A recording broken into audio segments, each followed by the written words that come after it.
நான் நம்புவேன் என் இயேசு ஒருவரை. ஆமென். அவர்தான் எல்லாவற்றையும் மாற்றுகிற தேவன். ஹல்லேலூயா.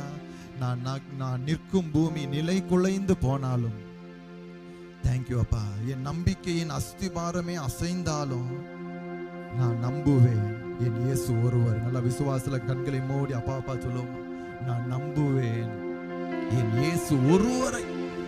அதுதான் முக்கியம். என் இயேசு ஒருவரை. என் சுய பலத்தை நம்ப போறதில்லை, என் பணத்தை நம்ப போறதில்லை, என்னுடைய நாலேஜை நான் நம்ப போறதில்லை, என்னுடைய ரிலேட்டிவ்ஸை நான் நம்ப போறதில்லை, மற்றவருடைய ஆலோசனையை நான் நம்ப போறதில்லை. நம்புவேன் என் இயேசு ஒருவரை. ஹல்லேலூயா. நான் நிற்கும் பூமி நிலை குலைந்து அழிந்தாலும், என் நம்பிக்கையின் அஸ்திபாரம் அசைந்தாலும், நான் நிற்கும் பூமி நிலை குலைந்து அழிந்தாலும், என்